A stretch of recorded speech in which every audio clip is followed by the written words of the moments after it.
Greetings everyone, I'm Stefan, and today we're going to be taking a look at one of the most powerful and evil empire types in Stellaris 3.0, the Lithoid Necrophages. Now, as far as empire builds go, this is one of the more complicated ones out there, and so I'll be making sure to explain everything you need to know about playing this as optimally as possible. First though, we're going to take a look at the build itself and the whole idea behind this empire. As Necrophage, we're playing as a parasitic overmind species that is hellbent on conquest of the entire world. We're going to be taking over other empires, enslaving their populations, and then having our own men in charge. Necrophage will also give us a very strong economy from the get-go. Instead of having guaranteed habitable planets, we're going to be practicing our conquest on guaranteed primitive planets. These primitive planets are going to give us 8 to 9 pops each, and so right from the get-go, we're going to be getting 16 to 18 more pops than any other empire type. Now, there are some difficulties when it comes to conquering primitives, but we'll get to those when we get in-game. For now, let's take a look at our government and what we're doing to optimize our empire. So, as you can see here, we're running meritocracy technocracy. Technocracy is an extremely powerful civic that gives us extra unity from researchers, so we don't have to worry about unity at all, basically. All we have to do is tech rush. And it also gives us extra science directors, which also give more technology, and overall, we're going to be swimming in tech and unity. Meritocracy is simply going to help with that. Plus 10% to specialist resource output never hurt anyone, and is definitely going to benefit our alloy and researcher workers. As far as authority goes, we are going to be picking oligarchic just to make sure we can choose meritocracy, and as far as ethics go, we're going to be picking fanatic materialist so we can take technocracy. We have one ethic point left, and we are going to be using that on xenophobe. Xenophobe is a must-have for this build because it allows us to enslave any alien species that we want. Since this empire is based on slave labor, having xenophobe is very important. Now, normally you will be able to swap xenophobe for authoritarian. Authoritarian also allows you to enslave species, but xenophobe has one very significant advantage over authoritarian, and that is that as Necrophage, we can use a special purge type to convert the purged pops into our own main species. We don't necessarily always want to use the purge to get more of our primary species, but in the case of you meeting a hive mind or an empire with a lot of population, you can just convert all of them into your primary species. As far as our species goes, we're going to be using the fact that we have 2 of them to our advantage. We're going to be specializing our primary species to be our rulers and specialists, and our secondary species to be very good slaves. On our primary species, you will also notice the Necrophage trait. This is what separates them from the rest of our species, and as you can see, we get 80 years of leader lifespan from that, as well as 5% to ruler and specialist worker output. That is quite significant, and although you do get negatives to worker output and growth speed, that is not all that significant. Overall, your primary species isn't supposed to grow. You're supposed to convert other species into your necrophages, or just have the other species grow and, produce more slaves. This is part of the reason why we're pairing the necrophage trait with the lithoid trait. Lithoids will give us an additional minus 25% to pop growth speed, which doesn't matter because we're not growing our primary species, as well as extra habitability across all our planets. The extra habitability is extremely nice because we will be conquering other planets, and we'll have to move some of our population to be rulers on those planets. And so being able to live basically anywhere is real nice. Otherwise, as lithoids, we also have access to the volatile excretions trait. Volatile excretions is going to give us access to 2 special edicts. One is going to be to reduce block clearance cost, and because we're lithoids, we're going to have blockers with pops in them. And another one is going to be to increase kinetic weapon damage. Because we're going to be going for a military rush around 30 years into the game, having access to that edict is really quite nice. Now, otherwise, we have intelligent and natural engineers.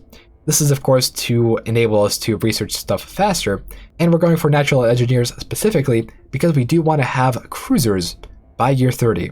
With this build on 0.75x tech speed, it's very doable to have a cruiser fleet by year 30, and that is what we're going to be aiming for. Now, as far as negative traits go, we're going Unruly Solitary, because Unruly doesn't really give that much of a downside, and Solitary is basically free. On our secondary species, as I mentioned before, we're going to be specializing on them being very good slaves. Ingenious, industrious, and strong are going to give them a grand total of 17.5% extra resources from miners and technicians, and when you combine that with the 10% that we get from chattel slavery, that's a 27.5% increase. That is quite significant and really helps us out with getting a lot of output really early on. So, with the Empire covered, let's jump into the game and see how it plays. Alrighty, let's see here. We have 2 planets right off the bat, although they are not the same type as our home planet, and so I won't really want to colonize them early on. Once we conquer some other empire and maybe take their pops, maybe we'll consider colonizing them, but right now, the search is on for primitive planets. We're going to want to explore our nearby space to try to find those as early as possible. Otherwise, we're going to go and change some policies around. Early on, we're going to want to go isolationist for extra unity and admin cap. We're going to want to go consumer benefits for increased consumer goods output. And we're going to go for militarized economy because ultimately, we want to pump out those alloys. As far as our species rights go, this is where we actually have to do a little bit of management. Our living standards for our primary species should be set to academic privilege. This will not only increase their happiness and political power, this will also give them a hidden 10% bonus to research speed. So we're definitely going to want that, and we're going to set our secondary species to be basic subsistence chattel slaves. This is what this empire starts with, but if you're using a slightly different build, make sure that your secondary species is on chattel slavery. As far as default rights go though, we're going to want to make sure pops by default are domestic servants. This is especially important for guaranteed primitive worlds, and you'll see why in a second. Let's go ahead and find them. It is going to take some time for our scientists to get there, but once they do, we'll be able to just build an army and send it over to conquer the planet. In the meantime, while we're waiting, we're going to want to build up research labs on our planet. We're going to want to replace basically everything with research labs, except for the Chamber of Elevation. The Chamber of Elevation is actually what can allow us to get more necrophage pops. Every 10 years, there's going to be a ceremony that converts all of the necrophages that you have employed into your primary species. You don't have to have them employed in the meantime, and so, in fact, I might even employ them as clerks rather than necrophytes. Necrophytes produce a pretty meager amount of unity and amenities, and unless you really need the amenities, employing them is a bit of a waste. While we were waiting, we also got our first tradition to pop up, and in our build, we're going to be going for Discovery first and Supremacy second. After that, you guys can choose to choose whatever you wish. I would normally go for Adaptability or Harmony, and then Prosperity, and then maybe Domination. Overall, if you're not picking Expansion as your first or second tradition tree, it's probably not a good idea to pick it at all. Ooh, got our first civilization. And actually, that's in a system with like 2 other planets. We'll definitely want that, so let's go ahead and expand towards there. And we'll very easily just invade them with a single army. Alright, let's see here. We also got our precursor. What we're going to do with those minor artifacts is just sell them all on the market and maybe hire some better leaders.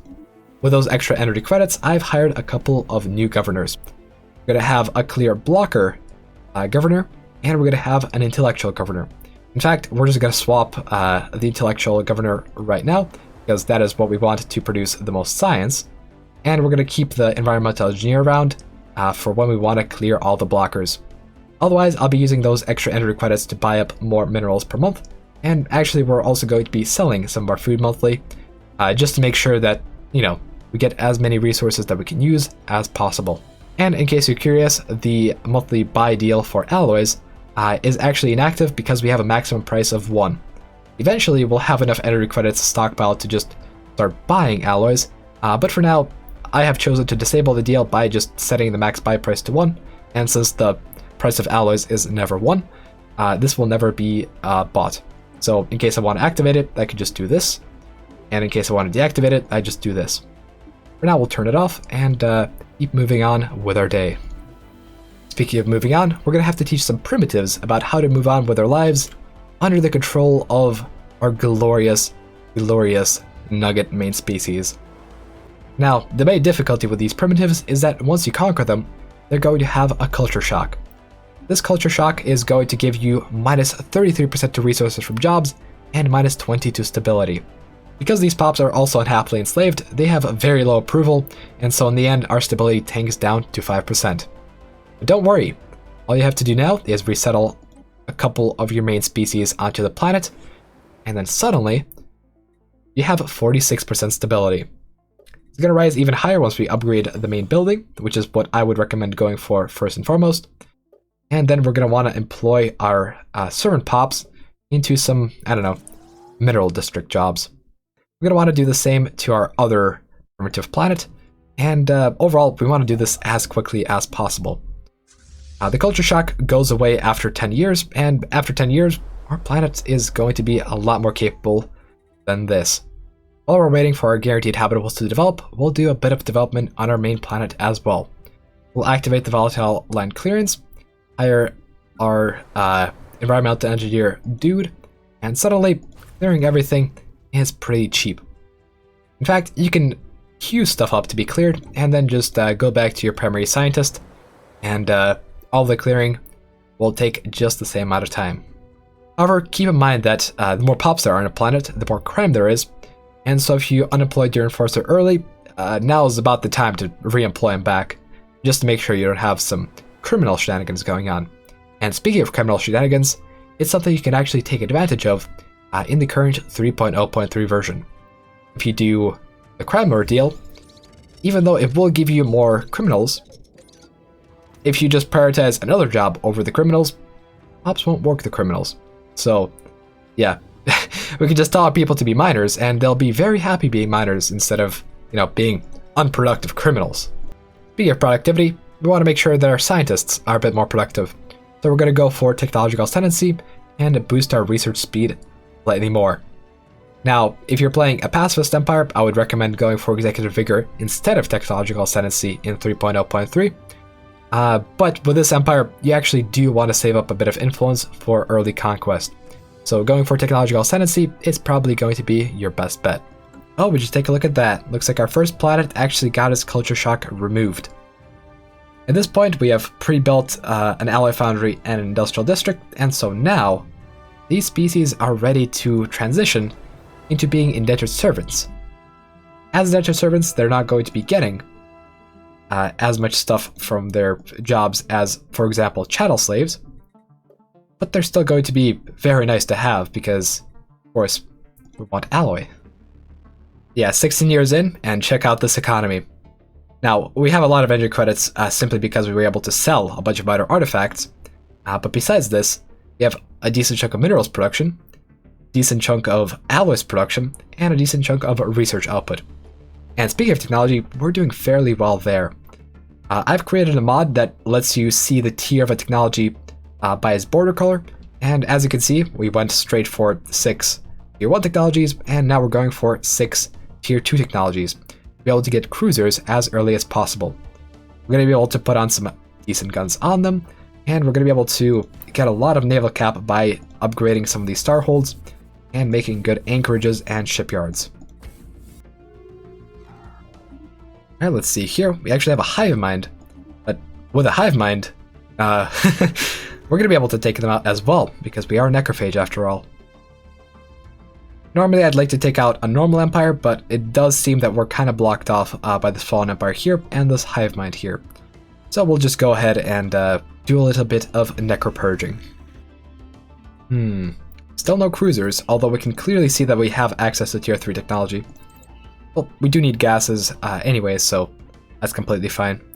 After year 20, cruisers aren't all that unlikely to be researched, so it's just a matter of time and tech rerolls.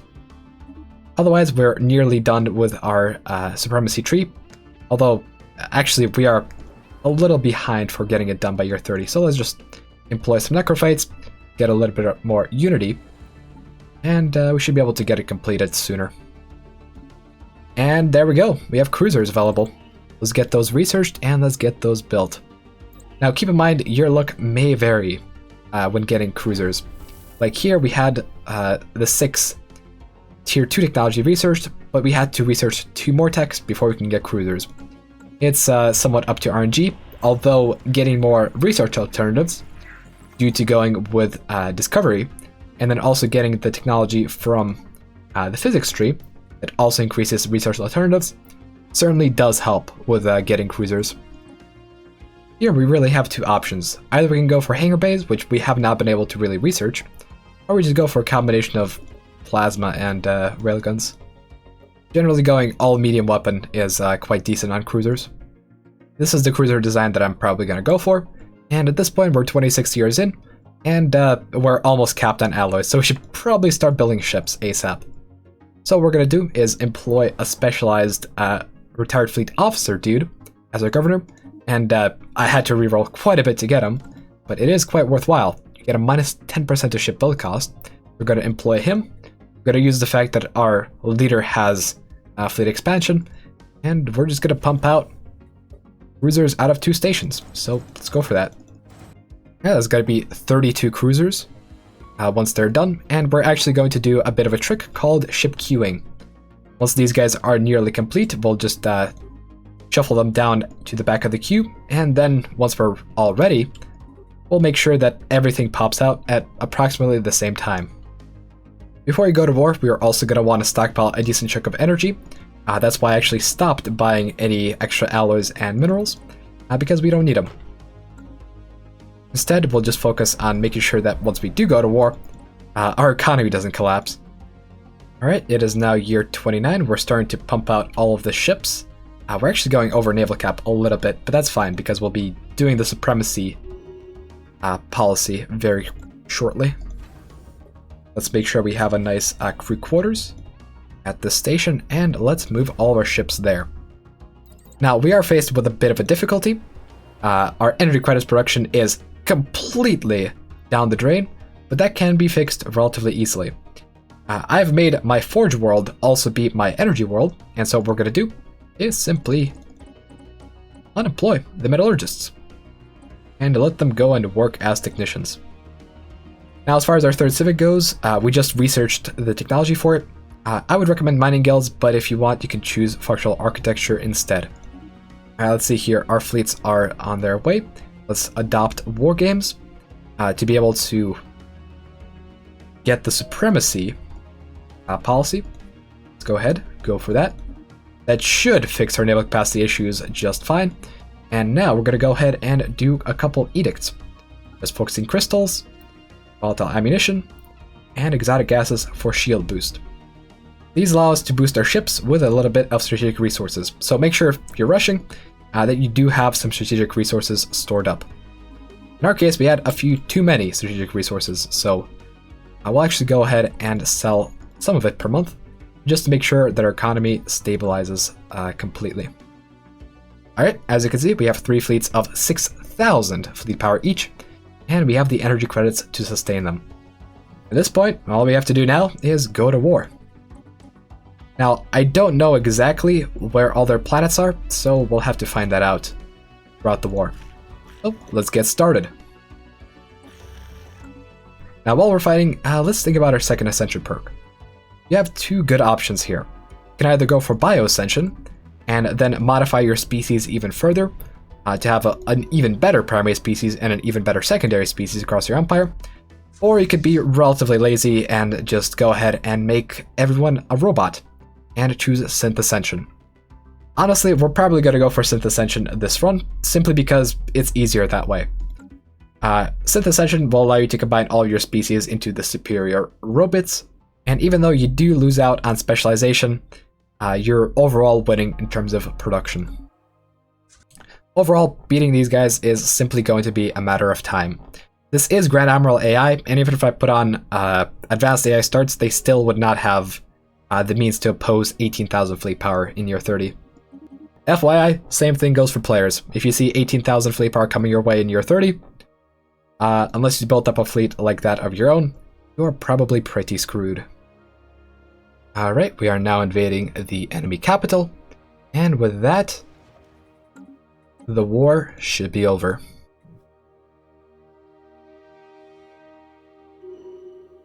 Now, normally with an empire, what you would do is you would take their species, set their rights, and make them be indentured servants. You'd resettle your main population onto all of their planets and have them serve as rulers. However, in our case, we have a hive mind that we conquered. So what we have to do is do a little bit of necropurging.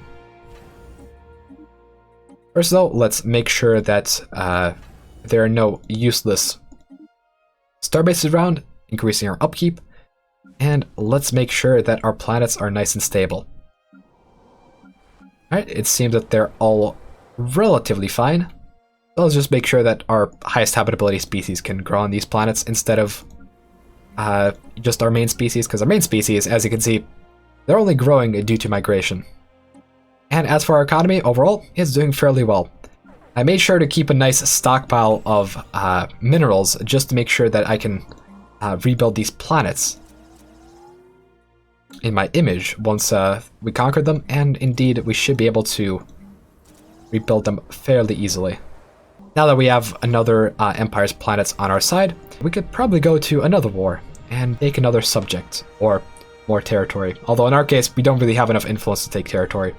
Let's just go ahead and make a vassal out of someone. It's very important to use the situation to your full advantage, and right now, we are the top dog in year 30.